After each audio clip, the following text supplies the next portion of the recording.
नमस्ते एवरीवन। ये पद्य कबीरदास जी द्वारा लिखित साखी उसका एक शॉर्ट समरी वीडियो है। अगर इसका लाइन बाय लाइन एक्सप्लेनेशन और डिटेल वीडियो देखना है तो ऑलरेडी वो चैनल पे है। ये लास्ट मोमेंट पर एक बार देखने के लिए समरी वीडियो है।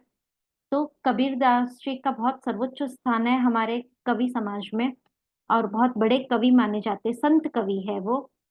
कभी ज्यादा पढ़े लिखे नहीं थे, परंतु वे निर्गुण और निराकार ईश्वर के उपासक थे। वे बहुत निर्भीक, बिना डर अपनी बात कहने वाले एक अच्छे समाज सुधारक थे। उन्होंने मूर्ति पूजा, कर्म कांड तथा बाहरी आडंबर, मूर्ति पूजा आइडल वर्शिप और बाहरी आडंबर, झूठा दिखावा, उसका खुलकर विरोध किया है। उसके बाद एक उन्होंने हिंदू और मुस्लिम दोनों समाज को उन्होंने फटकारा है। उन्होंने उनकी रूढ़िवादी पुरानी सोच के बारे में बोला है। हिंदू मुस्लिम एकता का नारा भी दिया है और राम रहीम दोनों एक है, इसमें वो विश्वास करते थे। उसका बीड़ा उठाया हुआ था। उनका प्रमुख प्रसिद्ध वाणी का संग्रह है बीजक। और उनके तीन भाग है, कहा उनकी कथा के तीन भाग है, साखी, सबद और रमेनी। हम साखी पढ़ने वाले हैं। और वो जिस भाषा में बात कहते हैं अपनी, उसे पंचमेल खिचड़ी भी कहा जाता है। वो निर्गुण, अनंत, निराकार ईश्वर के उपासक थे, अहंकार से दूर थे। गुरु गोविंद दो खड़े, काके लागू पाए, बलिहारी गुरु आपनो, जिन गोविंद दियो बताए। तो गुरु और गोविंद दोनों अगर मेरे सामने आ जाते हैं, कबीरदास जी कहते हैं कि गुरु और गोविंद, गोविंद मतलब ईश्वर और गुरु शिक्षक, अगर दोनों मेरे सामने उपस्थित हो जाते हैं तो मैं पहले किसके पैर छूंगा, मैं किसे चरण स्पर्श करूंगा। अगर वे दोनों खड़े तो मुझे नहीं समझ में आ रहा है, परंतु बलिहारी गुरु आप दो, परंतु मैं पहले अपने गुरु के पैर छूंगा, उनके चरण स्पर्श करूंगा। क्यों? क्योंकि उन्होंने ही मुझे गोविंद तक जाने का, परमार्थ पर जाने का रास्ता बताया हुआ है। तो गुरु के द्वारा बताए गए मार्ग पर चलकर ही मुझे परमात्मा की प्राप्ति हुई है। इसलिए मैं पहले गुरु और गोविंद में से गुरु के चरण स्पर्श करूंगा। तो यहाँ पे इस दोहे में उन्होंने गुरु की महिमा बताई है। जब मैं था तब हरि नहीं, अब हरि है मैं नहीं, प्रेम गली अति साकरी, तामे दो ना समाही। मैं मतलब अहंकार, हरि मतलब ईश्वर।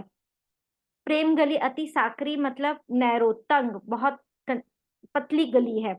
तामे दो न समाई, उसमें दो नहीं समाते हैं। तो इस साखी में कबीरदास जी कहते हैं कि ईश्वर प्राप्ति और ईश्वर को पाने में जो हमारा सबसे बड़ा, हमारी बाधा बनता है, वो है हमारा अहंकार।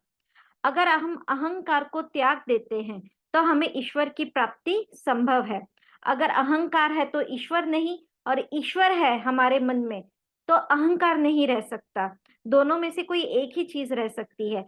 इसलिए जिस दिन मुझसे बिल्कुल अहंकार चला जाएगा, उसी दिन मुझे ईश्वर की प्राप्ति होगी। प्रेम की गली इतनी साकरी है, इतनी पतली है, तंग है, जिसमें अहंकार और प्रभु, मेरे ईश्वर और मेरे मन में अहंकार दोनों एक साथ नहीं रह सकते। तो इस तरह उन्होंने रास्ता बताया कि जब हम अहंकार को त्यागेंगे तभी हमें ईश्वर मिलेंगे। काकर पाथर जोड़ी के मस्जिद लई बनाए, ताचड़ी मुल्ला बांग दे, क्या बहरा हुआ खुदाए। तो इस तरह वे मुस्लिम समाज पे प्रहार करते हैं, उन्हें सुनाते हुए फटकारते हैं और कहते हैं कि कंकड़ पत्थर जोड़ के मस्जिद तो तुमने बना लिया, कंकड़ पत्थर, छोटे छोटे पत्थर जोड़ के, और उसके ऊपर मुल्ला मौलवी चढ़ के, और तुम लोग उसके ऊपर चढ़ चढ़ के बाग दे रहे हो, मतलब जोर जोर से चिल्ला रहे हो, अपने खुदा को याद कर रहे हो। तो क्या तुम्हारा खुदा बहरा हो गया है जो तुम्हें उसे चिल्ला चिल्ला के बुलाने की जरूरत है? तो कबीरदास जी कहते हैं कि जो खुदा है वो तो सब जगह है। वह हमारे शांत मन से अगर हम सच्ची प्रार्थना करेंगे और मन से उसे पुकारेंगे तो भी वह हमारी आवाज सुनते हैं। तो चिल्ला चिल्ला के बुलाने की क्या जरूरत है? तो इस पे वे रूढ़िवादी सोच पे प्रहार करते हैं। इसी तरह वे हिंदुओं को भी फटकारते हैं उनको भी वे प्रहार करते हैं, कटाक्ष करते हैं। पाहन पूजे हरि मूले, तो मैं पूजू पहाड़, ताते ये चाकी भली, पीस खाए संसार। पाहन मतलब पत्थर, पत्थर पूजने से अगर ईश्वर हरि मिल जाते हैं तो मैं क्या पूजूं, मैं पहाड़ को ही पूज लूं। तो वे मूर्ति पूजा के विरोधी थे। वे कहते हैं, कबीरदास जी कहते हैं कि उससे तो चाकी, चाकी पत्थर की जो चक्की रहती है जिसमें अनाज पीसता है, वो ज्यादा अच्छी है, क्योंकि उसको पीस के जो आटा बनता है उससे संसार का पेट भरता है। तो कबीरदास जी कहते हैं कि ईश्वर को मन से पूजा जाता है, बाह्य आडंबरों से नहीं। अगर हमें पत्थर पूजने से ही ईश्वर मिल जाते तो मैं बदले में पहाड़ पूज के ही ईश्वर को मैं पा लेता। तो इस तरह वे हिंदुओं को भी मूर्ति पूजा का विरोध करते, और समाज में जो भी हिंदू और मुस्लिम दोनों समाजों में जो भी बुराइयां फैली हुई है, उन्हें लगता है, उन्हें दूर करके उन्हें हिंदू और मुस्लिम समाज को एक करने का कार्य करते हैं।